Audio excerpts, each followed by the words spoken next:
Welcome to PS மதுரைக்காரங்க சமையல். இன்னைக்கு நம்ம சேனல்ல நல்ல மொறுமொறுன்னு ஒரு டேஸ்டியான வெண்டைக்காய் வறுவல். நம்ம எப்பவும் செய்கிற வெண்டைக்காய் வறுவல் மாதிரி இல்லாமல் இதில் ஒரு சூப்பரான இன்க்ரீடியன்ட் சேர்த்து பண்ண போகிறோம். அதனால இந்த வெண்டைக்காய் வறுவலோட டேஸ்ட்டே இன்னும் ஜாஸ்தியாக போகுது.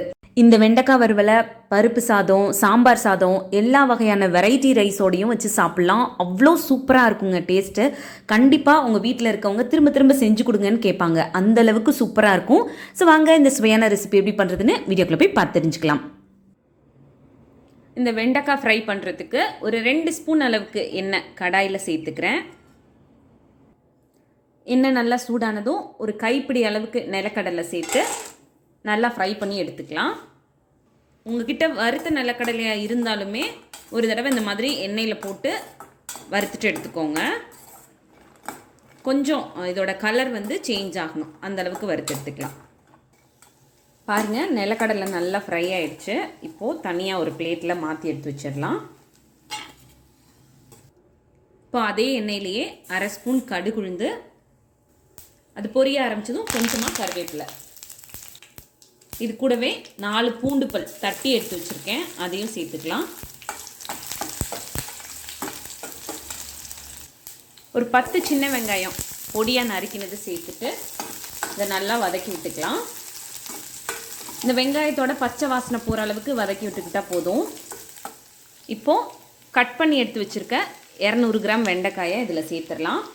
இதை விட உங்களுக்கு பொடியாக கட் பண்ணி சேர்க்கணும் அப்படின்னாலும் சேர்த்துக்கலாம்.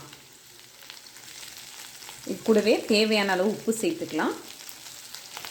இப்போ இந்த வெண்டைக்காவை எண்ணெயிலே நல்லா வதக்கி எடுத்துக்க போகிறோம். தண்ணி எதுவும் தெளித்து கூட சேர்க்க வேண்டாம், எண்ணெயில் தான் வதக்கி எடுத்துக்க போகிறோம். அப்போ தான் நல்லா கிறிஸ்பியாக வரும். இந்த வெண்டைக்காய் ஃப்ரை பார்த்திங்கன்னா ரொம்ப ஈஸி.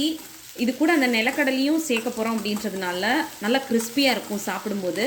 நான் முன்னாடியே சொன்ன மாதிரி பருப்பு சாதம், சாம்பார் சாதம், வெரைட்டி ரைஸ், அதுக்கப்புறம் தயிர் சாதத்தோடையெல்லாம் தொட்டுக்கிறதுக்கு அவ்வளோ டேஸ்டியாக இருக்கும். ரொம்ப சிம்பிளான ரெசிபி அப்படின்றதுனால பேச்சுலர்ஸ் கூட குயிக்காக ரெடி பண்ணிடலாம். வெண்டைக்காய் பாருங்கள் நல்லா வதங்கி வந்துடுச்சு. இந்த ஸ்டேஜில் ஒரு 1/4 ஸ்பூன் அளவுக்கு மஞ்சள் தூள், காரத்துக்கு தகுந்த மாதிரி மிளகாத்தூள் சேர்த்துக்கிறேன். உங்களுக்கு காரம் எவ்வளோ தேவையோ அதுக்கு தகுந்த மாதிரி மிளகாத்தூள் மட்டும் பார்த்து சேர்த்துக்கோங்க. இந்த ஒரு 2 நிமிஷம் அந்த மசாலாவோட பச்சை வாசனை போகிற அளவுக்கு வெண்டைக்காவோடு சேர்த்து வதக்கி விட்டுக்கலாம்.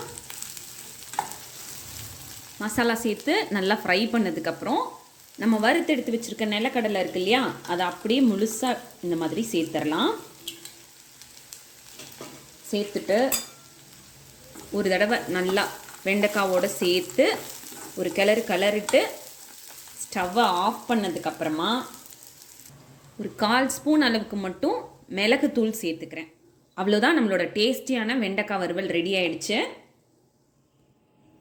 இந்த சுவையான ரெசிபியை நீங்களும் உங்கள் வீட்டில் ட்ரை பண்ணி பாருங்கள். கண்டிப்பாக எல்லாருக்கும் ரொம்ப பிடிக்கும். ட்ரை பண்ணி பார்த்துட்டு உங்களோட கமெண்ட் என்னன்னு சொல்லுங்கள்.